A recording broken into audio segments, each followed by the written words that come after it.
नमस्कार दोस्तों। Indian polity के अंतर्गत राज्य के नीति निर्देशक सिद्धांत। तो बिना किसी देरी के शुरू करते हैं आज के टॉपिक को। राजनीति के निर्देशक तत्वों का उल्लेख संविधान के भाग चार में भाग चार में और अनुच्छेद 36 से 51 तक में किया गया है। जो इनका समावेश है वह अनुच्छेद 36 से 51 तक में है। और भाग कौन सा है? भाग 4। संविधान निर्माताओं ने यह विचार 1937 में निर्मित आयरलैंड के संविधान से लिया। जो हमारे संविधान निर्माता थे उन्होंने यह विचार 1937 में निर्मित आयरलैंड के संविधान से लिया और आयरलैंड के संविधान में इसे स्पेन के संविधान से ग्रहण किया गया था। डॉक्टर भीमराव अंबेडकर ने इन तत्वों को विशेषता वाला बताया है। मूल अधिकारों के साथ निर्देशक तत्व संविधान की आत्मा एवं दर्शन है। ग्रेनविल ऑस्टिन ने निर्देशक तत्व और अधिकारों को संविधान की मूल आत्मा कहा है।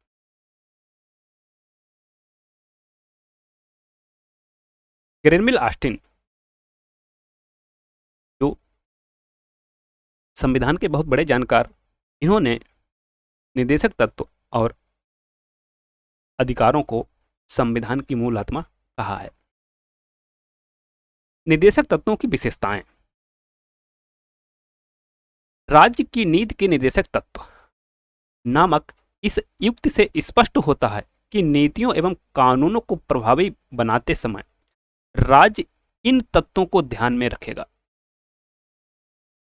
अर्थात जो भी तत्व दिए गए हैं, राज्य जो भी नया कानून बनाएगा इनको दृष्टिगत रखते हुए बनाएगा। यदि राज्य से हो सकेगा तो इनको इम्प्लीमेंट अर्थात इनको लागू करने की कोशिश करेगा। क्योंकि जब संविधान लागू हुआ था उस समय स्थिति ऐसी नहीं थी कि जो समावेश टीपीएसपी में है इनको तत्कालीन समय में लागू किया जा सके। अर्थात राज्य से यह अपेक्षा की गई कि वह जब संभव हो सके, जब इसके लिए सक्षम हो सके तो इनको लागू करने की कोशिश करेगा। ये संवैधानिक निर्देश या विधायिका, कार्यपालिका और प्रशासनिक मामलों में राज्य के लिए सिफारिशें हैं। अनुच्छेद 36 के अनुसार भाग 4 में राज्य शब्द का वही अर्थ है जो मूल अधिकारों से संबंधित भाग 3 में है। अर्थात जो अनुच्छेद 12 में राज्य शब्द का अर्थ है वही अनुच्छेद 36 का भी अर्थ है। इसलिए यह केंद्र और राज्य सरकारों के विधायिका और कार्यपालिका अंगों, सभी स्थानीय प्राधिकरणों और देश में सभी अन्य लोक प्राधिकरणों को सम्मिलित करता है। निर्देशक तत्व भारत शासन अधिनियम 1935 में उल्लेखित अनुदेशों के समान है। Doctor B R. अंबेडकर के शब्दों में निर्देशक तत्व अनुदेशों के समान है जो भारत शासन अधिनियम 1935 के अंतर्गत ब्रिटिश सरकार द्वारा गवर्नर जनरल और भारत की औपनिवेशिक कॉलोनियों के गवर्नरों को जारी किए जाते थे, जिसे निर्देशक तत्व कहा जाता है। वह इन अनुदेशों का ही दूसरा नाम है। इसमें केवल यह अंतर है कि निर्देशक तत्व विधायिका और कार्यपालिका के लिए अनुदेश हैं। आधुनिक लोकतांत्रिक राज्य में आर्थिक, सामाजिक और राजनीतिक विषयों में निर्देशक तत्व महत्वपूर्ण है। इनका उद्देश्य न्याय में उच्च आदर्श, स्वतंत्रता, समानता बनाए रखना है। जैसा कि संविधान की प्रस्तावना में परिकल्पित है। इनका उद्देश्य लोक कल्याणकारी राज्य का निर्माण है, ना कि पुलिस राज्य, जो कि उपनिवेश काल में था। कि जैसा पुराने समय में था कि पुलिस, जिस तरीके से पुलिस राज्य था, ऐसा नहीं। जो डीपीएसपी है, इनका उद्देश्य लोक कल्याणकारी राज्य अर्थात जिससे लोगों का कल्याण हो सके, ऐसे राज्य का निर्माण करना है। संक्षेप में, आर्थिक और सामाजिक लोकतंत्र की स्थापना करना ही इन निदेशक तत्वों का मूल उद्देश्य है। कि आर्थिक और सामाजिक लोकतंत्र की स्थापना करना ही इन निदेशक तत्वों का मूल उद्देश्य है। निदेशक तत्वों की प्रकृति गैर न्यायोचित है, अर्थात उनके हनन पर इन्हें न्यायालय द्वारा लागू नहीं कराया जा सकता है। अतः सरकार, केंद्र, राज्य एवं स्थानीय इन्हें लागू करने के लिए बाध्य नहीं है। ऐसी कोई बाध्यता नहीं है कि यह इनको लागू किया जाए केंद्र, राज्य एवं स्थानीय सरकार द्वारा।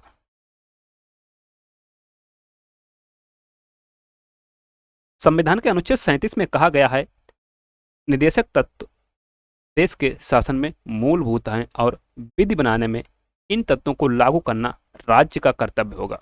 कि राज्य जो भी विधि बनाएगा, इन तत्वों को लागू करना राज्य का कर्तव्य होगा। यद्यपि इनकी प्रकृति गैर न्यायोचित है, तथापि कानून की संवैधानिक मान्यता के विवरण में न्यायालय इन्हें देखता है। उच्चतम न्यायालय ने कई बार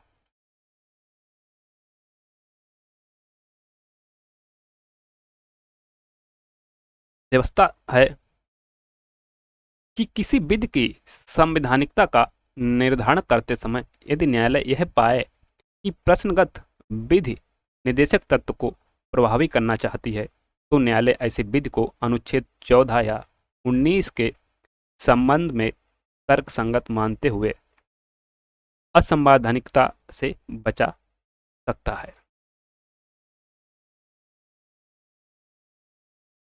निदेशक तत्वों का वर्गीकरण, क्लासिफिकेशन ऑफ डीपीएसपी। हालांकि संविधान में इनका वर्गीकरण नहीं किया गया है, लेकिन इनकी दशा एवं दिशा के आधार पर इन्हें 3 व्यापक श्रेणियों अर्थात समाजवादी, गांधीवादी और उदार बुद्धिजीवी में विभक्त किया गया है। दशा और दिशा के आधार पर संविधान में इनका वर्गीकरण नहीं किया गया है। पहला है समाजवादी सिद्धांत। ये सिद्धांत समाजवाद के आलोक में है। ये लोकतांत्रिक समाजवादी राज्य का खाका खींचते हैं, जिनका लक्ष्य सामाजिक एवं आर्थिक न्याय प्रदान कराना है। ये लोक कल्याणकारी राज्य की स्थापना का मार्ग प्रशस्त करते हैं। ये राज्य को निर्देश देते हैं कि लोक कल्याण की अभिवृद्धि के लिए सामाजिक, आर्थिक और राजनीतिक न्याय द्वारा सामाजिक व्यवस्था सुनिश्चित करना और आय, प्रतिष्ठा, सुविधाओं और अवसरों की असमानता को समाप्त करना। जो आय के साधन है, सुविधा है, अवसर की समानता है, सबको मिलनी चाहिए, ऐसा अनुच्छेद 38 कहता है। सुरक्षित करना, सभी नागरिकों को जीविका के पर्याप्त साधन प्राप्त करने का अधिकार।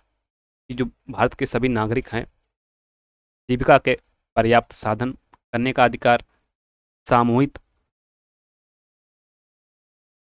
सामूहिक हित के लिए समुदाय के भौतिक संसाधनों का सम वितरण।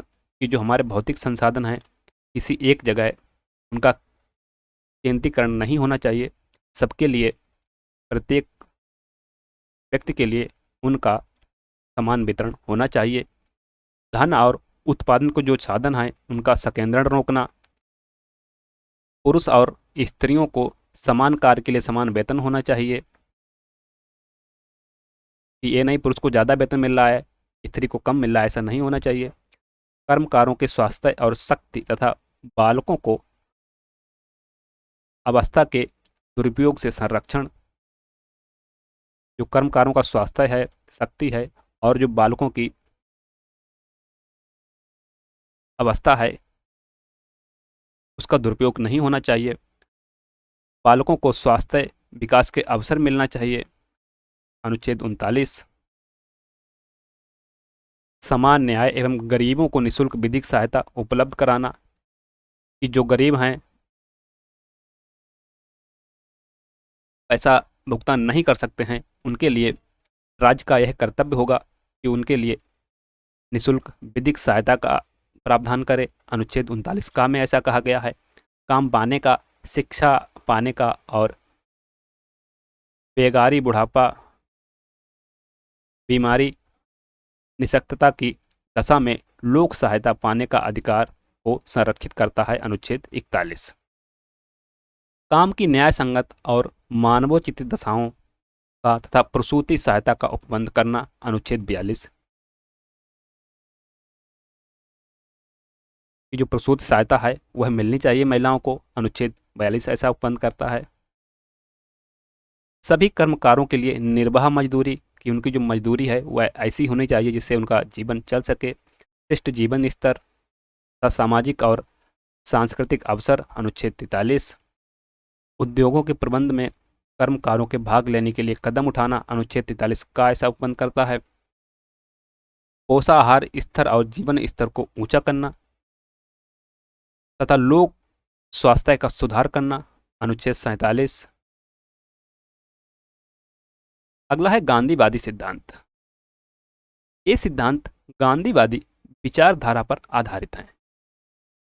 ये राष्ट्रीय आंदोलन के दौरान गांधी द्वारा पुनर्स्थापित योजनाओं का प्रतिनिधित्व करते हैं। गांधी जी के सपनों को साकार करने के लिए उनके कुछ विचारों को निर्देशक तत्वों में शामिल किया गया है। ये राज्य से अपेक्षा करते हैं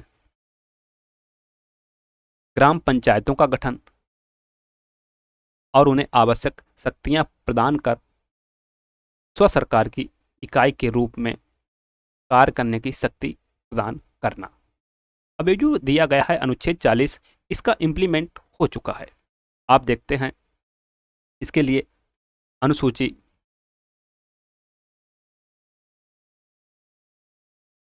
11 और 12 जोड़ी गई।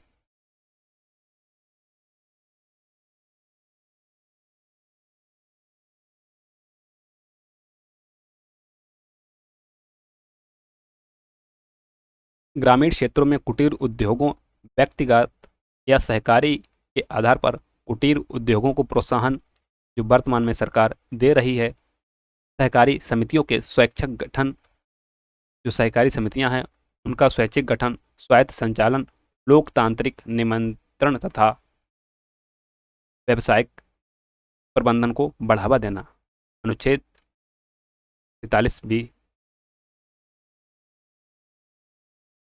अनुसूचित जाति एवं जनजाति और समाज के कमजोर वर्गों के शैक्षणिक एवं आर्थिक हितों को प्रोत्साहन और सामाजिक अन्याय और शोषण से सुरक्षा। अनुच्छेद 46 ऐसा कहता है कि जो समाज के कमजोर वर्ग हैं, अनुसूचित जाति, जनजाति, उनके जो आर्थिक हित हैं उनको प्रोत्साहन दिया जाना चाहिए। सामाजिक अन्याय नहीं होना चाहिए उनके साथ, शोषण से सुरक्षा मिलनी चाहिए। स्वास्थ्य के लिए नुकसानदायक नशीली दवाओं, मदिरा, ड्रग के औषधीय प्रयोजनों से भिन्न उपभोग पर प्रतिबंध लगना चाहिए, जिससे आमजन के स्वास्थ्य पर बुरा असर ना पड़े उनका। गाय, बछड़ा एवं अन्य दुधारू पशुओं की बलि पर रोक होनी चाहिए और उनकी नस्लों में सुधार को प्रोत्साहन मिलना चाहिए, ऐसा अनुच्छेद 48 में कहा गया है। उदार बौद्धिक सिद्धांत, इस श्रेणी में उन सिद्धांतों को शामिल किया गया है जो उदारवादिता की विचारधारा से संबंधित हैं। ये राज्य को निर्देश देते हैं। भारत के समस्त राज्य क्षेत्र में नागरिकों के लिए एक समान सिविल संहिता होनी चाहिए।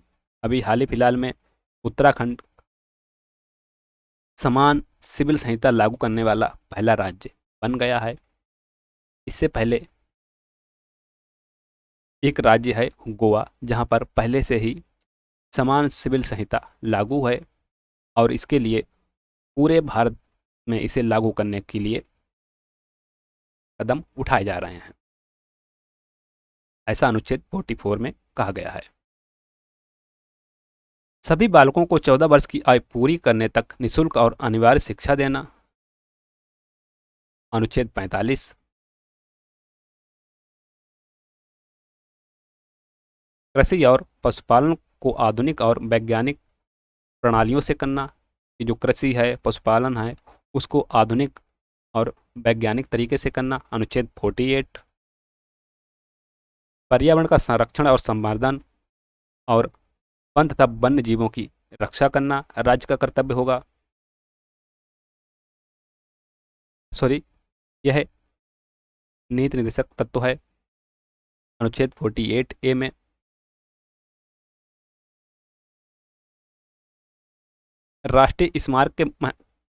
राष्ट्रीय महत्व वाले घोषित किए गए कलात्मक और ऐतिहासिक अभिरुचि वाले स्मारक या स्थान या वस्तु का संरक्षण करना, अनुच्छेद 49। कि आप देखते हैं जो हमारे पुराने ऐतिहासिक स्मारक हैं, सरकार ने उनको संरक्षण दे रखा है, तो इसी क्रम में यह कदम उठाया गया है। और कोई अगर जगह मिलती है, स्थान ऐसा मिलता है, तो उसको संरक्षित किया जाता है। राज्य की लोक सेवाओं में न्यायपालिका को कार्यपालिका से पृथक करना, अनुच्छेद 50 में।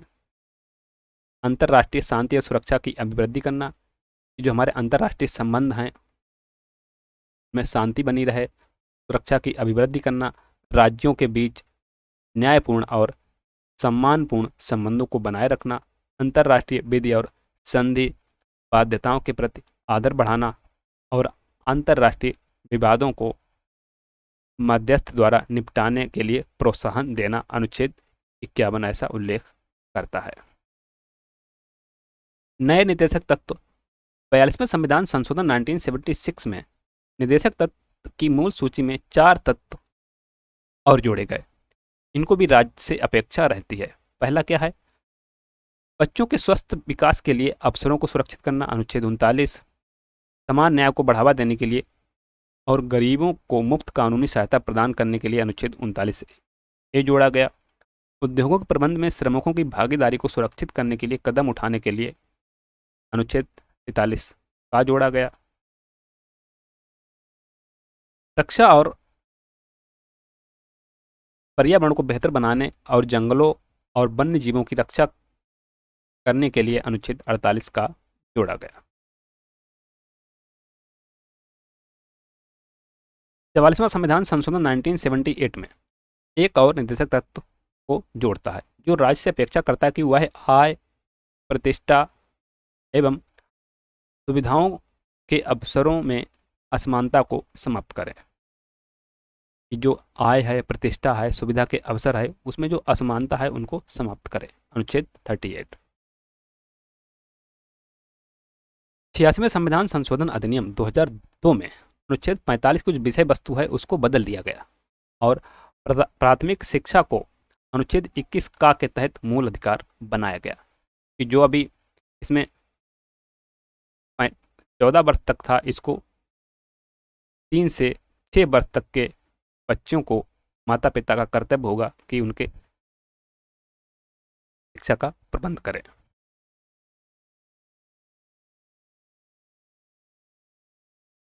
छह वर्ष की आयु तक निःशुल्क शिक्षा उपलब्ध कराएगा।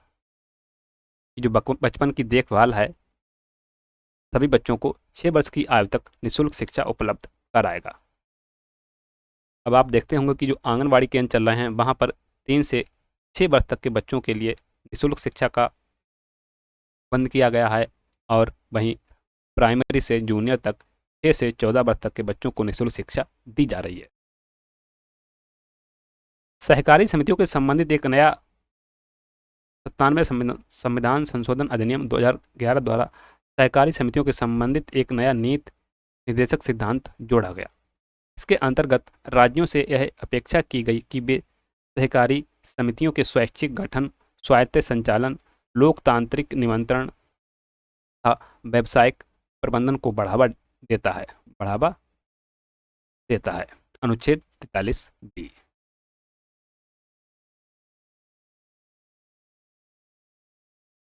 Thanks for watching. मिलते हैं नेक्स्ट वीडियो में एक नए टॉपिक के साथ। तब तक के लिए जय हिंद।